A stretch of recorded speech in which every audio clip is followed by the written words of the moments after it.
Bom dia, sexto ano. Na aula de hoje a gente vai falar sobre o sistema locomotor e o sistema sensorial. Começando sobre o sistema locomotor. Bom, o sistema locomotor ele é formado pelos ossos, pelas articulações, pelos músculos. Ele é formado por dois sistemas principais, que é o sistema esquelético, os nossos ossos, nosso esqueleto, e os nossos músculos, formado pelo sistema muscular. O conjunto desses dois sistemas vai formar o nosso sistema locomotor, aquele sistema que tem a função de quê? Para que serve, né, o sistema locomotor? Primeiro falando um pouco sobre o esqueleto humano, os nossos ossos.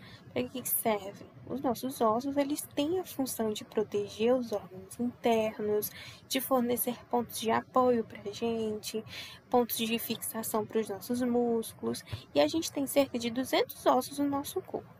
Né? Esses ossos aí são distintos de tamanho, distintos de formato, distinto até da sua composição é um pouco distinta. Tem ossos mais porosos, tem ossos mais rígidos. E apesar de ter toda essa resistência, os ossos eles podem quebrar. Mas quando eles quebram, né, os tecidos que formam os ossos podem se regenerar. E aí, por isso, quando a gente quebra o pé, quebra o dedinho, né, a gente consegue colocar no gesso e aí ele se regenera e aí ele volta, né, à sua função normal. Começar a falar dos ossos, a gente vai começar a falar por partes. E a gente começa, então, falando sobre o crânio, né, que aí protege o nosso cérebro. Você já viu uma caveira? Você já reparou que no lugar do nariz existe um buraco? É que a caveira ela é só osso e a parte lá do nariz ela é feita de cartilagem, né? Essa cartilagem ela também faz parte do sistema locomotor. Por quê? Porque ela que ajuda, né, em que os ossos possam ter esse movimento. Entre os ossos tem cartilagem. Tem esse material que é chamado de cartilagem. E essa cartilagem faz o quê?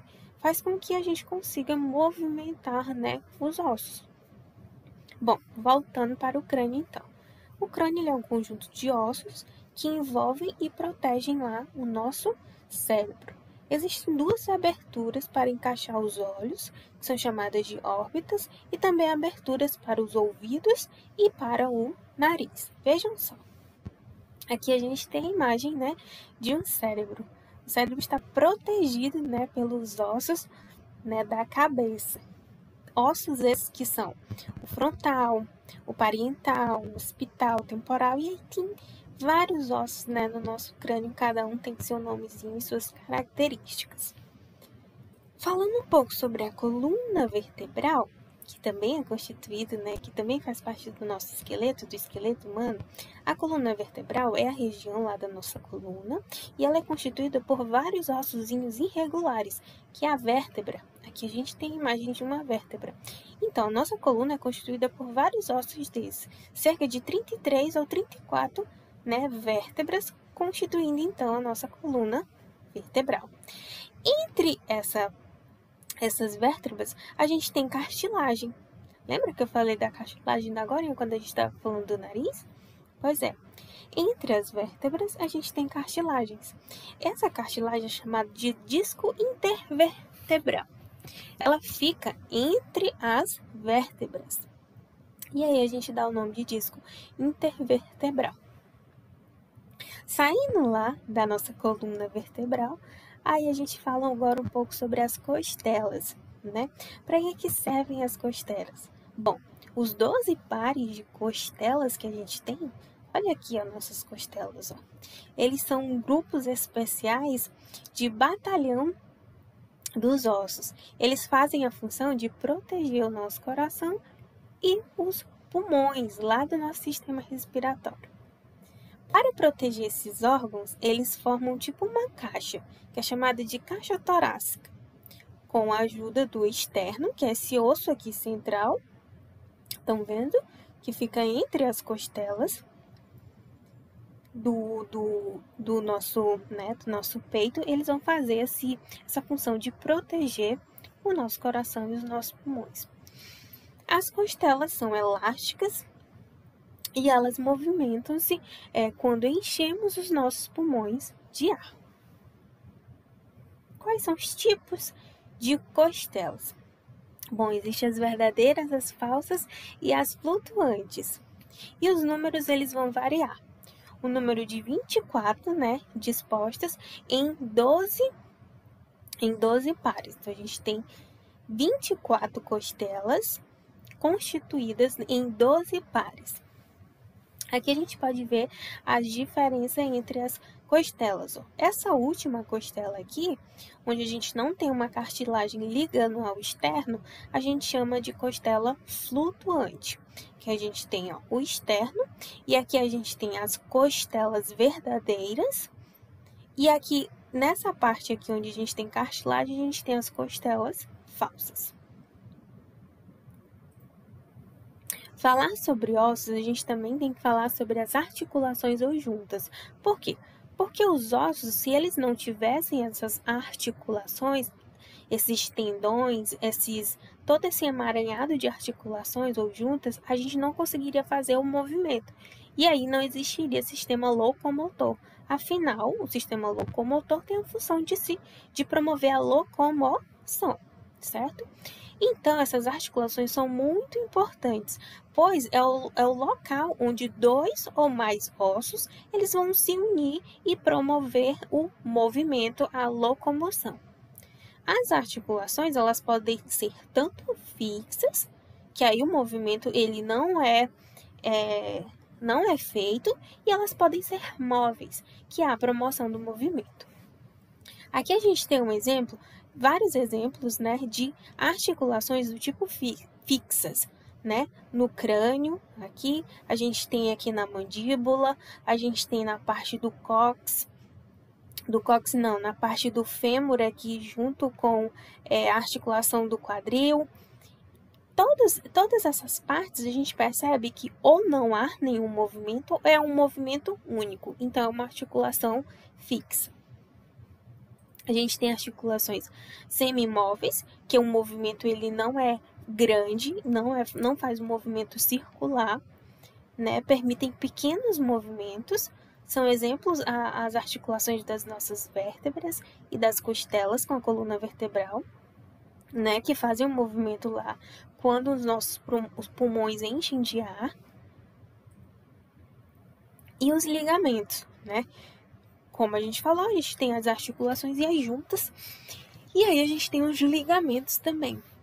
Os ligamentos, né, eles são feitos através do tecido conjuntivo que une o osso ao outro. São os famosos tendões, né, que ficam entre os músculos. Ocorrem tanto nas articulações fixas quanto nas articulações móveis. A cartilagem e o famoso líquido sinovial. Bom, a cartilagem, ela resiste ao desgaste, né? Ela é muito resistente. E o líquido sinovial, ele ajuda a lubrificar as articulações. Lembra quando a gente estava falando agora há pouco sobre a nossa coluna vertebral? E eu falei que entre as vértebras, né, que são aqueles ossos irregulares que formam a nossa coluna vertebral, existe um disco formado de cartilagem. E essa cartilagem, ela, por mais que ela seja resistente, ela pode sofrer o desgaste. Quando ela sofre o desgaste, o que acontece? O osso, ele passa a ter muita dificuldade de fazer o movimento. E quando ele tem dificuldade de fazer o movimento, provoca dor. E a pessoa fica com dor na coluna. É a famosa hérnia de disco. É quando aquela cartilagem entre as vértebras está bem desgastada. Então, tanto a cartilagem quanto o líquido ajudam no processo de locomoção. Esse líquido aí vai lubrificar as articulações para facilitar o movimento. Olha alguns exemplos de alguns problemas que podem ter no nosso sistema locomotor. A luxação, por exemplo. A luxação ela ocorre quando os ossos de uma junta saem de sua posição normal. Olha aqui a imagem que a gente pode ver. Ó. Houve um deslocamento. Aqui também, ó. Olha o joelho para o lado. Ó. O joelho totalmente fora de onde ele deve estar. O nome disso é luxação. Outro exemplo aqui, ó. Luxação. Tá fora de onde tem que estar aqui as falanges. algumas dicas importantes, né, para a gente manter o esqueleto, né, humano bem, como é que eu posso dizer? Manter ele sempre, né, correto, para a gente não ter problemas como uma luxação, por exemplo, né, danificar os nossos ossos. Como sentar? A gente tem que sentar corretamente. Olha a forma correta de sentar. Aqui o joelho tem que estar mais em cima, a coluna reta, juntamente com o pescoço. Aqui com o joelho embaixo já não é tão correto, com a coluna curvada também não é bom. Aqui está correto, os braços retinhos, aqui está errado, toda curvada. Como ficar em pé? Toda retinha, correto. Apenas com uma perna, mas com a outra um pouco elevada está correto. Coluna vertebral curvada, não. Pernas curvadas, não. Então, a forma de ficar correto é essas duas. Como dormir? Olha, a coluna e o pescoço retos, tem sempre um travesseiro embaixo. O travesseiro não pode ser muito alto, né? Aqui também está correto, tudo certinho, retinho, correto. De bruços, não. Como pegar e carregar um peso? Aí tem toda a forma de você pegar o peso de forma correta, alinhando sempre a coluna vertebral com o crânio, sempre tá alinhado, né? Não fazer a curvatura, pegar de qualquer jeito, porque pode haver alguns tipos de fratura até nos seus ossos. E é isso, né? A gente falou agora sobre o sistema esquelético, agora a gente vai falar sobre, né, o sistema muscular. Afinal, o sistema locomotor, ele é constituído pelo sistema muscular e pelo sistema esquelético. Bom, o sistema muscular, ele é um conjunto de músculos que nos permitem a movimentação do esqueleto, a produção de calor, a postura, a sustentação do corpo. Essas são as principais, né, funções do sistema muscular. Os músculos são os principais alvos de estimulação nervosa. É a partir dele que a gente consegue sentir, né, a maioria dos nossos, como é que eu posso falar?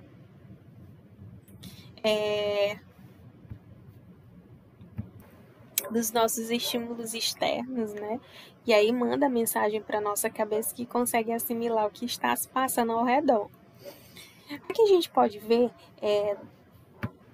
como está constituído, né, o nosso corpo com os nossos músculos, todo o sistema muscular. Vejam que é bastante complexo. Existem vários tipos de músculos diferentes do nosso corpo. Existem músculos nos nossos braços, até no nosso rosto, músculos na nossa mão. O corpo inteiro ele é revestido por músculos e esses músculos nos ajudam a nos movimentar. As principais funções são duas principalmente, né? Aqui a gente está mais focando hoje é a parte da locomoção e a função do movimento. São os músculos que põem todas as partes do nosso corpo em movimento, mas também o sistema muscular ele tem a função de suporte. Alguns músculos eles vão apoiar, né? Eles servem de apoio para os nossos ossos.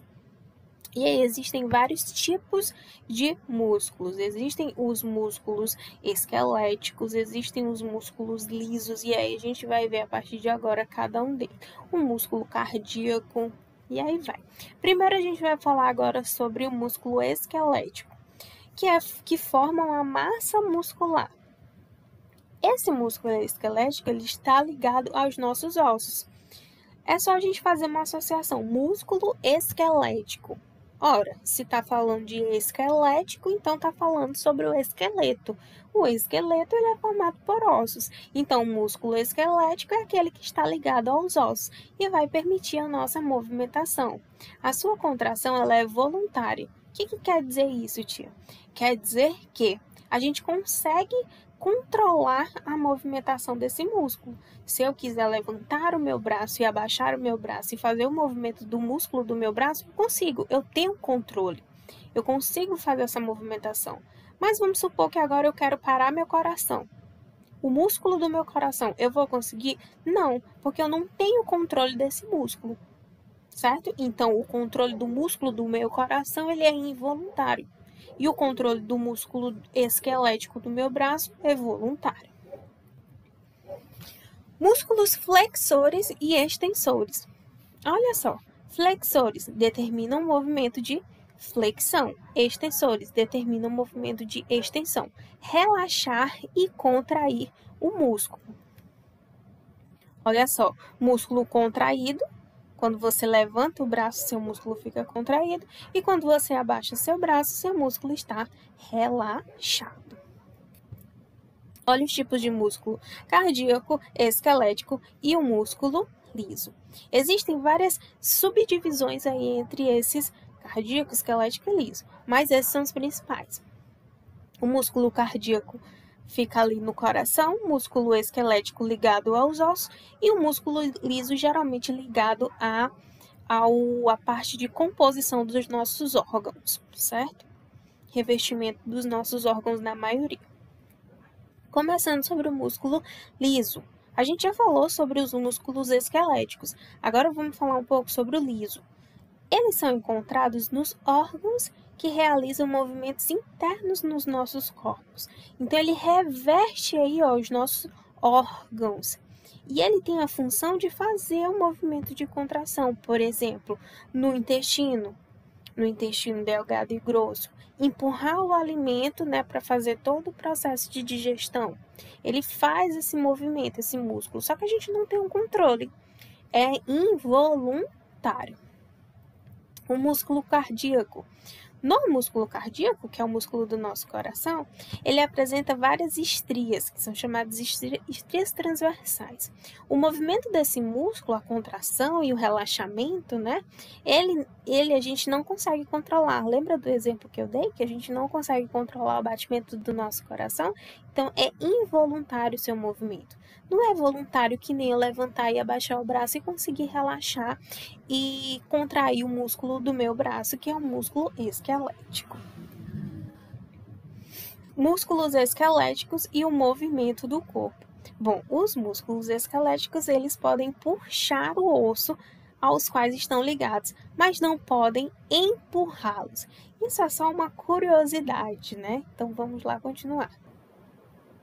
Depois que a gente falou de forma bem resumida e rápida sobre o sistema locomotor, deu para a gente entender que o sistema locomotor ele é formado pelo sistema esquelético, que são os nossos ossos, nosso crânio, nossa coluna vertebral, nossas costelas, nossos ossos da perna e braço, e são formados também pelo sistema muscular, que são os nossos músculos. A gente tem diversos tipos de músculos diferentes, os músculos que revertem os nossos ossos, os músculos que revertem os nossos órgãos, o músculo que reverte o coração. A gente também tem vários tipos de músculos diferentes que vão promover essa proteção, sustentação e movimentação que formam um sistema locomotor.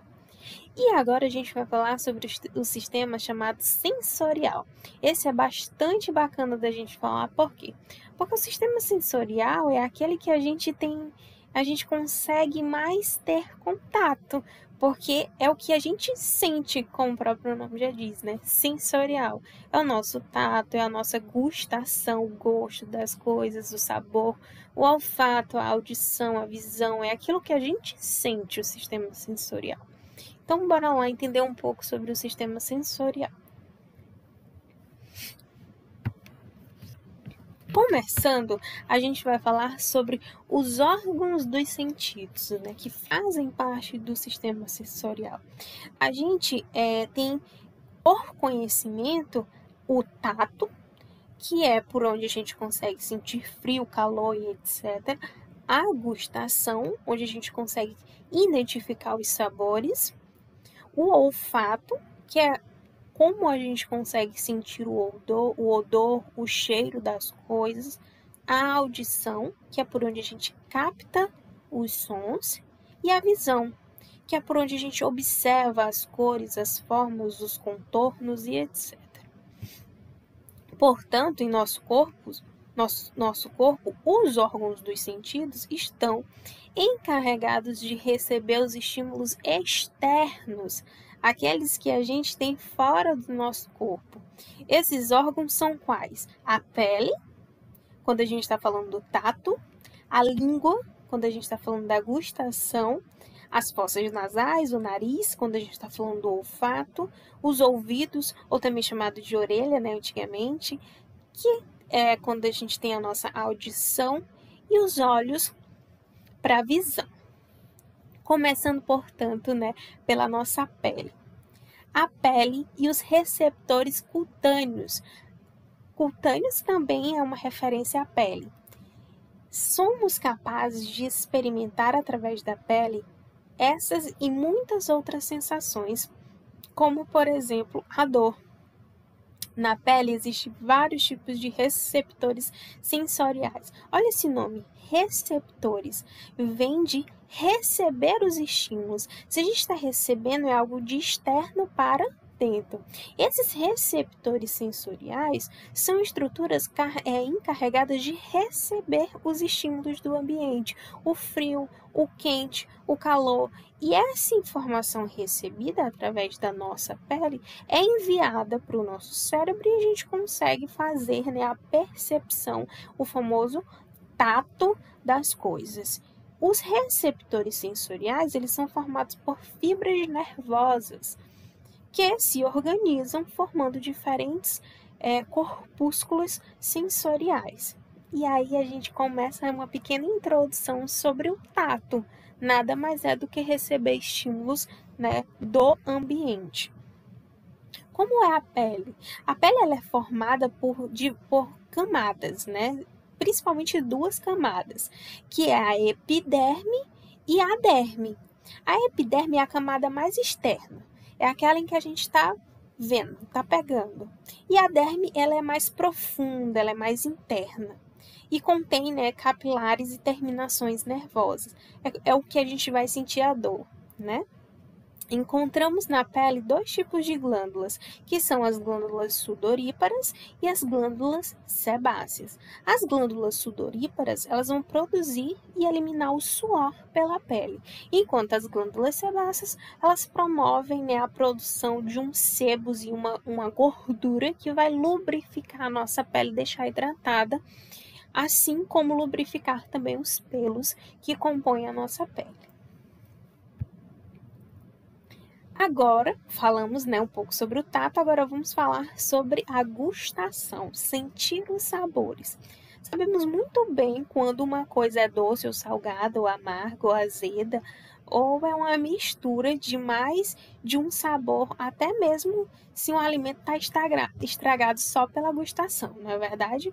Uma pessoa ela pode perceber centenas de gostos diferentes. Provavelmente esses gostos são combinações das quatro sensações básicas da gustação: o doce, o salgado, o azedo e o amargo. E essa distribuição de sensações é distribuída através da estrutura da nossa língua. Olha só, aqui a gente tem a nossa língua e aqui a gente tem as estruturas por onde tem as famosas papilas gustativas. Essas papilas gustativas, elas que vão promover a absorção dos sabores. Aqui mais embaixo a gente tem o amargo, aqui dos ladinhos a gente tem o sabor ácido, o salgado a gente sente a partir dessa parte da língua e a pontinha da língua a gente consegue sentir o sabor doce. Agora falando um pouco sobre as fossas nasais, sobre o nosso nariz, o nosso olfato. Para muitos animais, o olfato é um sentido de extrema importância, pois é através do olfato que esses animais eles buscam os alimentos. No homem e o macaco, que são animais com um olfato relativamente pouco desenvolvido. Apesar disso, somos capazes de distinguir certos alimentos e bebidas só pelo cheiro. O nariz, as fossas nasais, são os órgãos responsáveis por promover essa absorção desse cheiro, o famoso olfato. Na parte superior das nossas fossas nasais, a mucosa que reveste nossas fossas possui algumas células. Essas células, chamadas de células olfativas, que constituem as terminações do nervo olfativo. E é a partir daí que a gente consegue fazer a absorção do cheiro. Existe uma relação entre o olfato e o paladar, lá da gustação, que a gente falou anteriormente. Por quê? Porque a partir do olfato a gente consegue sentir o cheiro do alimento. E esse alimento a gente consegue relembrar o sabor desse alimento. E aí promove substâncias químicas da nossa boca que faz com que a gente salive ao lembrar, né, daquele alimento, ou até que a gente sinta um certo, né, receio, porque é um alimento que a gente não gosta. Então, existe sim essa relação entre esses dois sentidos, o olfato e o paladar. E a nossa audição? Bom, a nossa audição ela é promovida através dos nossos ouvidos. E os nossos ouvidos, né, eles são constituídos com... Bom, a gente tem o ouvido externo, o ouvido médio e o ouvido interno. O ouvido externo ele é formado por duas partes, que é o chamado pavilhão auditivo, que é a orelha, essa parte externa que a gente vê aqui é chamado de pavilhão auditivo, é como se fosse um pavilhão mesmo que vai fazer a absorção do som. E a gente também tem um canal auditivo, que é o que a gente geralmente limpa, né, com o cotonete. Esse é o canal auditivo, faz parte do ouvido externo. Já o ouvido médio ele é constituído por 3 ossozinhos que se articulam e recebem as vibrações até chegar ao tímpano, que é a bigorna, martelo e estribo. São os 3 menores ossos do nosso corpo humano. Eles ficam aí no ouvido médio. E o ouvido interno ele é constituído pelo vestíbulo, os canais semicirculares, a cóclea ou chamado de caracol. Esses 3 componentes do ouvido interno vão ajudar aí na promoção do som e a passagem desse som até chegar, né, ao nosso cérebro, né, que é o que ganha toda a informação. Aqui a gente tem uma foto que a gente pode ver, né, a diferença de onde está constituído cada parte do nosso ouvido. Essa parte aqui é o ouvido externo, onde a gente tem o pavilhão auricular e o canal auditivo, estão vendo? Essa parte aqui onde a gente vai ter o tímpano aqui e os ossos aqui, a bigorna, o martelo e o estribo, aqui a gente tem o ouvido médio. E aqui, por último, né, onde tem a ligação com o nervo auditivo que vai lá para o cérebro, a gente tem o labirinto, a cóclea e a tuba auditiva. Saindo da audição, a gente vai entrar na visão. Bom, os olhos são os órgãos responsáveis pela visão.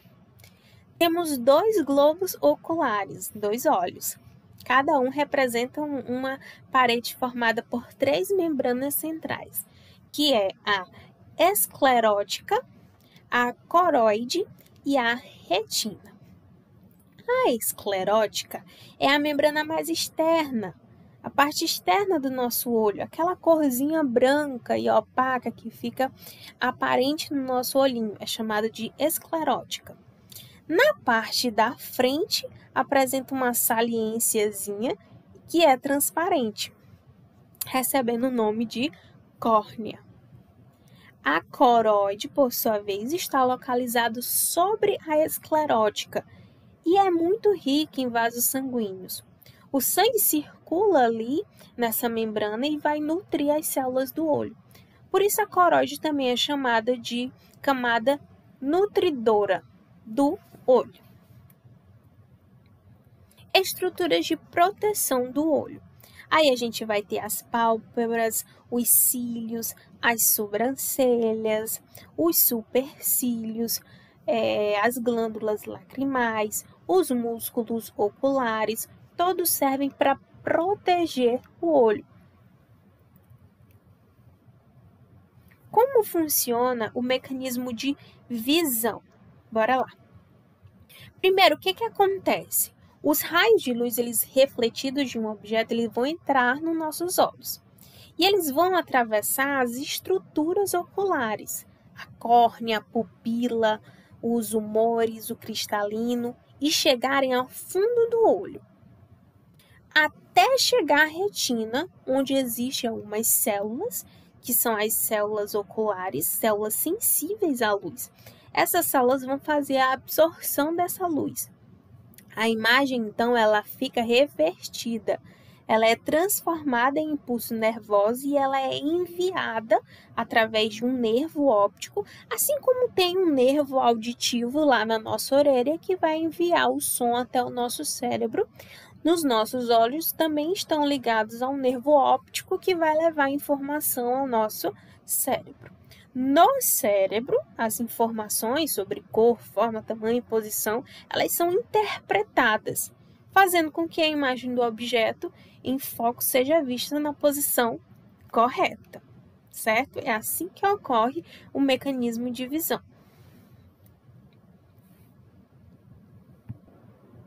E aí a gente encerra, né, a nossa microaula falando um pouco sobre o sistema locomotor e o sistema sensorial. Eu irei passar a atividade através do grupo. Eu espero que vocês tenham absorvido o conteúdo. Qualquer dúvida eu estou disponível, tá bom? Bons estudos, até logo!